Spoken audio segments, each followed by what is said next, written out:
महाराज जी, क्या संतों के आशीर्वाद से व्यक्ति का भाग्य बदल सकता है या भाग्य परिवर्तन के लिए स्वयं के कर्म ही प्रमुख भूमिका निभाते हैं? हाँ, ये बात समझना है कि संतों के आशीर्वाद से हमारे कर्म सुधरते हैं। हमारे जो कर्म है कुकर्म की तरफ जा रहे थे, अब वो सुकर्म होने लगते हैं और फिर गुणातीत होने लगते हैं। जो अहंकार रहित कर्म होता है वो गुणातीत स्थिति को प्रदान करता है। जो अहंकार युक्त होता है वो गुण के अंतर्गत कर्म। पहले हमारे कुकर्म सुधरेंगे, सुकर्म होंगे, फिर सुकर्म का कर्ता भाव भी जाएगा। ये संत आशीर्वाद है। ऐसा हम नहीं मान सकते कि वो तेज निकला जैसे पोस्टर में लेवल होते हम। हाँ, ये बातें हमें थोड़ा कम समझ में आती है। क्या फूंक मार दिया? नहीं, ये तो हमारी समझ की परे की बात आपसे प्रश्न किया नहीं। हाँ, ये हमारे समझ की परे की बात है। वो जब भगवान समझा देंगे तो आपको बता देंगे। अभी हमें इतना समझ में आया है कि संत संग से हमारी जो कुमति है वो सुमति में बदलती है। हमारे अंदर विवेक जागृत होता है, सत असत का निर्णय होता है, असत का त्याग करके सत में स्थिति होती है। बिनु सत्संग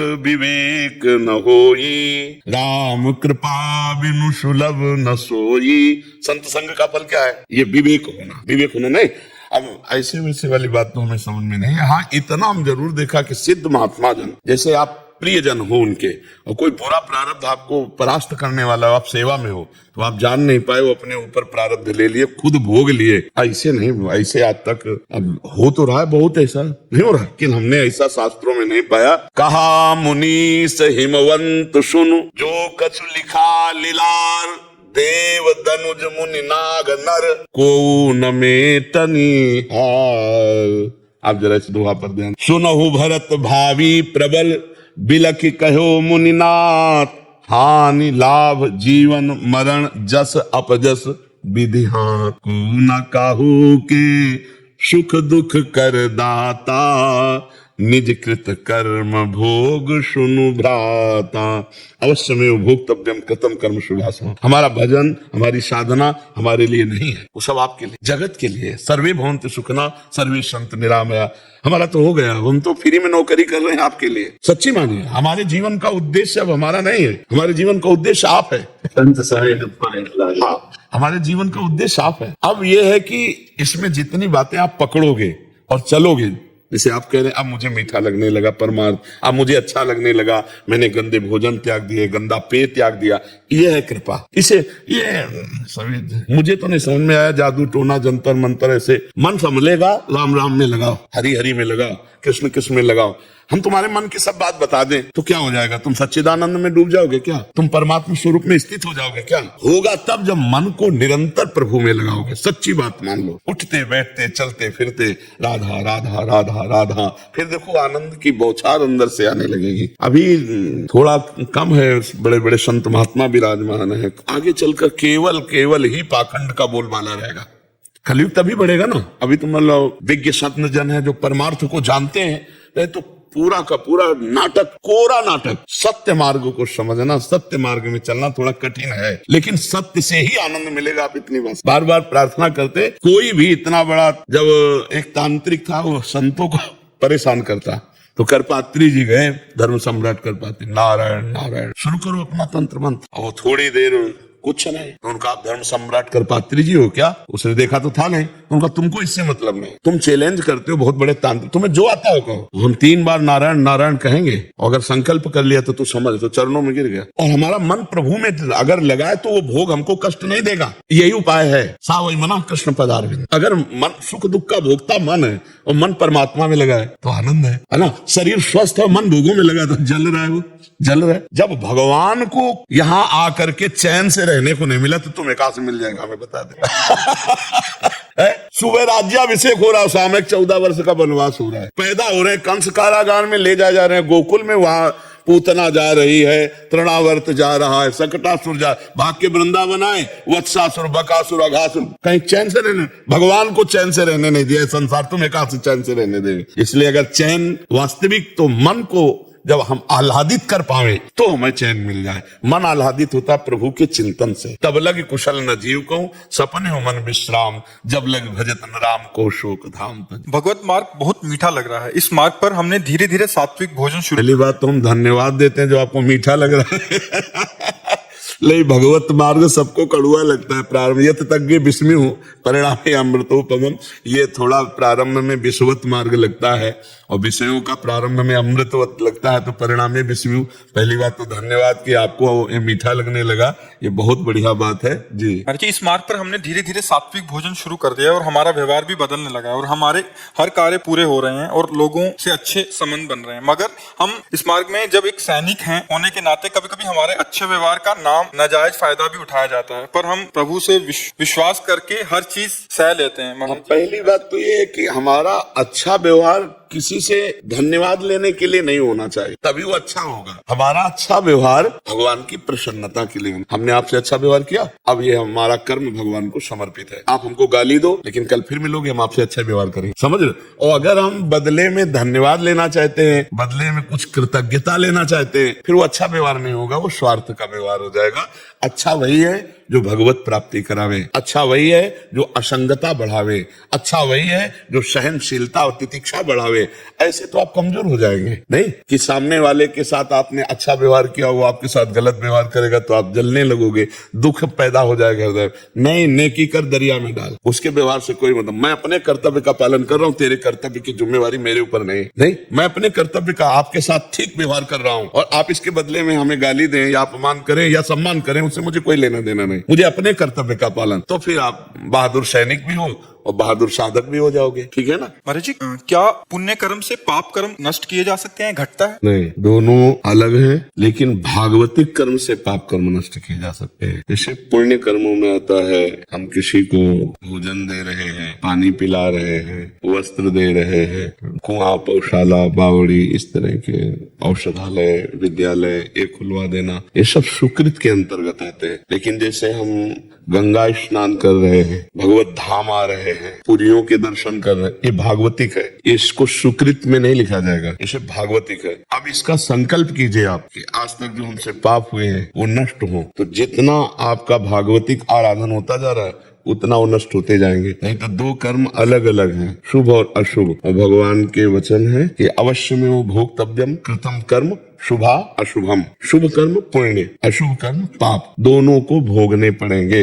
लेकिन यदि हम भजन करें, भगवत धाम का दर्शन, जैसे श्री बिहारी जी के दर्शन, ये पुण्य नहीं है, ये कृपा है। जैसे संत दर्शन है, पुण्य नहीं है, ये कृपा है। अब मोह भाव भरोसा हनुमंता बिन हरि कृपा मिले नहीं। भगवत धाम है श्री राधिका कृपा बिन सबके मन लगम। तो जो प्रभु से जुड़ा हुआ हम भागवतिक कार्य करते हैं और फिर उससे संकल्प करते हैं कि हमारे जो पाप नष्ट हो जाए, तो फिर पाप नष्ट हो जाए। अगर संकल्प नहीं करते हैं तो पाप हमको भोगने को मिलेंगे और इससे हमें भगवत प्राप्ति हो जाएगी। इसीलिए बड़े बड़े संतों को देह पीड़ा से युक्त देखा जाता है, पर वो भागवतिक अनुराग प्राप्ति के लिए अपने भजन का प्रयोग रोग नाश के लिए नहीं किया। क्योंकि जब भजन सही ढंग से होता है तो समझ में आ जाता है, ब्रह्मास्त्र का प्रयोग मच्छर मारने के लिए नहीं किया जाता।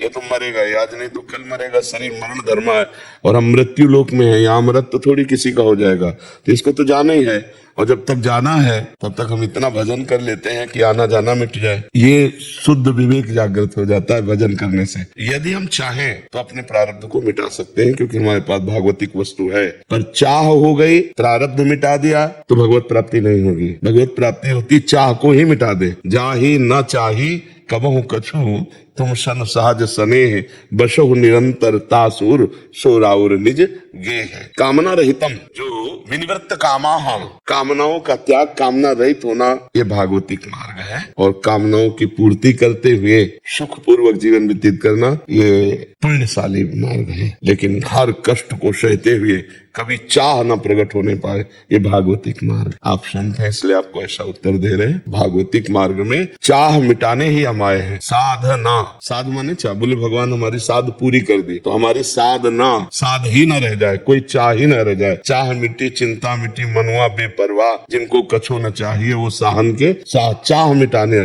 पूरा जगत इस प्रयास में है अपनी चाहों की पूर्ति, और हम केवल अपनी चाह मिटाने पे लगे हैं। हमारी कोई चाह न रह जाए। सकल कामना हीन जी ते राम भगति रसलीन। जब समस्त कामनाएं शांत हो जाती हैं तो भगवान का प्रेम जागृत हो जाता है। तो शुभ और अशुभ कर्म दोनों अलग अलग हैं। भागवतिक कर्म से हम शुभ और शुभ दोनों को मिटा देते हैं। दोनों बंधन है, एक लोहे की जंजीर से बंधा हुआ व्यक्ति और एक सोने की जंजीर से बंधा हुआ व्यक्ति, लेकिन पीड़ा तो दोनों को समान है, केवल लोहा और स्वर्ण। तो शुभ और शुभ दोनों बांधते हैं। ये सुख में बांधता है, वो दुख में बांधता है। पाप दुख में बांधता है और पुण्य सुख में बांधता है। बंधा तो दोनों में। मुक्त भगवान का आश्रय भगवान का नाम और भागवतिक कर्मों के द्वारा होता है, जो कर्म प्रभु को समर्पित कर देते हैं। महाराज जी, क्या ध्यान के दौरान होने वाले ऐसे अनुभव जैसे भगवान की दृश्य या किसी भी प्रकार के दृश्य, आवाजें, ईश्वर से संवाद, ये वास्तविक है? ये कोई मानसिक या भावनात्मक स्थिति? भावना की है। जैसे भावना करते हैं ना, वैसे ही हमको अनुभव होने लगता है। कई बार जैसे एकांत में बैठे होते हैं तो हमारा जो भावना चल, तो बाहर से बोला, आपने बुलाया क्या, आपने कुछ कहा क्या? नहीं। तो हमारी अंदर की जो एक आवाज है, वो जब गाढ़ भाव होता है तो वो शब्द रूप धारण कर लेती। बाहर कोई शब्द नहीं है और हमारे कान में शब्द सुनाई दे रहा है, सामने कोई रूप नहीं है और हमारी भावना के अनुसार रूप झलक रहा है। ये थोड़ा ध्यान की एकाग्रता, इस पे ऐसा होता है। अभी सत्य वस्तु का साक्षात्कार इसे नहीं कहा जा सकता, वो अलग होता है। ये गाढ़ भावना में ऐसा होगा, जहां हमारी एकाग्रता हुई थोड़ी, तो भजन हो रहा है इसलिए भावना के अनुसार झांकी। अगर हमारी गाढ़, तो ऐसा लगेगा शब्द भी सुनाई दे रहा है, वो नेत्र भी हमारी तरफ खोल कर वो देख रहे हैं, पर वो साक्षात्कार नहीं होता अभी। और आगे बढ़ना, ये भगवान इसलिए लुका छिपी का खेल खेलते हैं कि हमारा चित्त कहीं जाए ना, प्रभु में समर्पित हो जाए और पूर्ण तन्मयता से भगवान को प्राप्त हो जाए। इसलिए खूब नाम जप करो, अपने अनुभव की बात किसी को बताओ मत, अंदर गुप्त रखो और अपने को भक्त का अभिमान मत लाओ कि मैं सबसे श्रेष्ठ हूँ भक्त, नहीं तो फिर पतन का मार्ग शुरू हो जाएगा। ऐसी सावधानी। महाराज जी, श्री रामकृष्ण परमहंस जी ने कहा है कि प्रभु के लिए प्राप्ति का शीघ्र एवं सरलतम रास्ता है उनके लिए रोना। महाराज जी, एकांत में राधा नाम जपने पर फूट फूट कर रोना आता है, ये कौन? किसका प्रश्न है? हाँ, धन्यवाद। भगवान ने बड़ी कृपा की, जो ऐसी सद्भावना। तभी हम कहते हैं कि जो रोना है वो कैसे आएगा भाई? अपने के लिए रोना आ सकता है ना, जिसको हम प्यार करते हैं, हमें दिखाई नहीं दे रहा, तभी तो रोना आएगा ना। और ये अपनापन कैसे होगा? जब सर्वत्र से हमारा मन पवित्र होगा, हमारा मन मलिन हो चुका है ममता, शक्ति, अहंता आदि से, नाना प्रकार के दोषों से, तो वो पवित्र होगा नाम से, और नाम से ही रूप प्रकाशित होता है। देखिए, रूप नामाधीना। तो जैसे जैसे नाम पवित्रता फैलाएगा हृदय में, राधा बस वैसे कहते एकदम जैसे कोई दिल को मसला करे, शायद इसको ही इश्क कहते हो। भाई जी हनुमान प्रसाद पोद्दार जी ने लिखा है। तो भगवान के नाम से जो हमारा हृदय पवित्र होता है, तो एकांत में छिन छिन रुदन करंत और छिन गावत आनंद भरे, छिन छिन हार हसंत, ये जो कृपा है। कभी वो इतनी मस्ती की राधा राधा राधा वो गान कर रहा है, कभी इतना विरह क्यों रो रहा है, कभी प्रभु को सामने देख करके नाच भी रहा है, कभी प्रभु की कोई लीला आकर के उसको हंसी आ रही, एक अद्भुत मस्ती आती है उसके जीवन में। पर इसको बहुत संभाल के रखना होता है। जैसे आपके पास रुपया जेब में हो तो आप ऐसे ही रखोगे, कोई जान न पावे और कोई ले न पावे, ऐसे हमारी आंतरिक वृत्ति नाम में रहे और कोई जान न पावे कि आप ऐसे भक्त हो कि भगवान के लिए आप रुदन करते हो, भगवान का निरंतर जप करते हो। कोई जान भी ले, जैसे देख लिया कि आप भगवान के लिए नहीं हो, पेट में दर्द था और या किसी की याद आ रही थी, अपने को छुपा ले, अपने को ऐसा साबित है ये तो बड़े महान भक्त हैं, ये तो आप प्रिया जी का नाम ले लेकर के रोते हैं, अब वो चार लोग जहाँ, तो खत्म होने लगेगा, फिर अंदर से आंसू सूखने लगेंगे। इसलिए इसे बचाना, बहुत छुपा के रखना, बहुत कीमती चीजें बहुत कृपा से प्राप्त होती है। ये प्रभु के लिए रोना आना, ये बहुत कृपा की बात। महाराज जी, मेरा प्रश्न था कि गुरुदेव, जब आप 13 वर्ष की आयु में घर छोड़कर निकल गए तो पहले दिन से महादेव ने आपका स्वागत दही इला से किया था, क्योंकि जिनको दही अत्यंत प्रिय है, हमारे ठाकुर जी के पास एक दिन आपको भेजना था। महाराज जी, जो साधना भजन हम बचपन से युवा अवस्था में करते हैं, जो अंत तक नहीं छूट पाता, ऐसे में गुरुदेव आप जब काशी से वृंदावन आए और ज्ञान मार्ग से प्रेम मार्ग महादेव की कृपा से श्री कृष्ण उपासना में परिणत हुआ, तो आपको काशी का ध्यान, महादेव का ध्यान बीच बीच में नहीं आया? तो आप महादेव रोना आया है, रोना। ये कोई असत प्यार तो था नहीं ना, पर उन्होंने ही मुझे भेजा। जहाँ पर कृपा न करें पुरारी, सो न पाओ मुनि भक्ति हमारी। और एक गुपुत मत सबई कहो कर जोरी, शंकर भजन बिना नर भगत न पावे मोरी। तो ऐसा नहीं कि हमने देखा जो गौरांग गंगाधर है वही हमारी प्रिया जी के रूप में है, जो काली है वही कृष्ण है, कोई अंतर नहीं है, बस लीला में तो ऐसा नहीं कहा जा सकता कि भगवान शिव का विस्मरण हो गया, ऐसा नहीं है, आज भी नहीं, ऐसा नहीं है। अंतर की जो सत्वृत्ति है वो मिटाई नहीं जा सकती, बदली जा सकती है। तो वो आसक्ति बदल करके प्रिया प्रीतम की तरफ आई, उन्हीं की कृपा से आई है। आज भी कोई हफ्ता नहीं जाता विश्वनाथ जी का बिल्व पत्र और माला प्रसादी ये सब ना आवे। और आज भी अगर कोई भी हमारे हृदय में जरा भी देवाधिदेव महादेव जी मतलब ऐसे प्यार करते हैं जैसे अपने इकलौते पुत्र को प्यार करते हैं, क्योंकि उनके सिवा हमारा कोई नहीं, वो आज भी हमारे साथ है। हाँ ये जरूर है कि रति का स्वरूप दूसरा हो गया है, रति आसक्ति का स्वरूप दूसरा हो गया है। वो क्या ऐसा नहीं कि भगवान से नहीं, कदापि नहीं। हमें कोई परम पद नहीं चाहिए, हमारे अंदर कोई ऐसी आकांक्षा नहीं कि हम शिव को छोड़कर कोई और परम पद पाए। हाँ ट्रांसफर उन्होंने इस प्रेम मार्ग में दिया, इसलिए वही है। मुझे अंतर नहीं, मुझे अपनी प्रिया जी को देखता हूँ तो जैसे कर्पूर गौरम है ना, ऐसे गौरांगी प्रिया से हमें लगता है वही यही रूप में बैठे हैं, यही वो है, वो यही है, कोई अंतर थोड़ी है। तत्व तो एक है ना, परमात्मा तत्व एक है, रूप अनेक है। तो इसलिए ऐसा नहीं हो सकता, नहीं हो सकता। एक बार जो पानी पिला दे प्यासे को और वो कभी पड़े तो कैसा लगेगा कि वही आदमी जो बहुत प्यासा था, तो संसार की आग से जला हुआ, जिन्होंने हाथ पकड़ा मुझे पहले दिन से और आज यहाँ तक पहुंचाया, मैं उनको भूल जाऊंगा? आप सोचो जरा, है हाँ कैसे भूल सकते हैं? वो भूलने वाली चीज है वो शिव है, समझ रहे ना। अभी इसी बैच में पीछे एक ने प्रश्न किया कि आप काशी का सेवन कर रहे थे और आप यहाँ युगल सरकार की चरण शरण में आए तो विश्वनाथ जी आपकी याददाश्त से चले गए। तो उन्होंने कहा, तो हमने कहा पता नहीं तुम समझ पाओ कि न पाओ, हम विश्वनाथ जी को ही देख रहे हैं, हमारी प्यारी जो किशोरी जो है।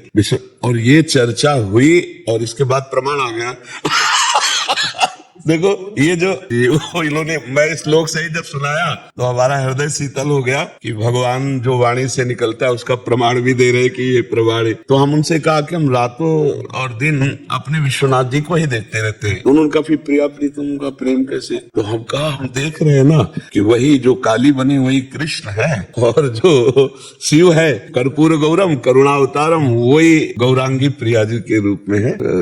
अभी पहले बैच में उन्होंने प्रश्न किया था तो और वो बैच निकला है और उत्तर आ गया। श्री कृष्ण सेवा करते हैं चरण की जी, कोई पुरुष तो सामान्य लोग भी नहीं करते। जी नहीं किया। जी और तत्व तो एक ही है, तत्व में तो कोई दो चार है नहीं। अब वो विविध नाट्य कर रहे हैं, अपने विविध नाट्य कर रहे हैं। अब जिस लीला नाट्य में हमारी आसक्ति हो गई तो अब किसी के जगत नाटक में आसक्ति है तो इसमें भटक रहा है। जगत नाटक वही भवाई उन्हीं का तो नाटक है और प्रभु ही है। और जो उनके नाट्यों में ना फंस करके उनको देखता रहता है वो कभी भ्रम में नहीं पड़ता, और जो नाट्य में तो फिर भ्रम हो जाएगा। बड़ी श्रद्धा जगी हमारी जब ये श्रवण किए देखा प्रमाण जी। और मेरा मन बड़ा बदला।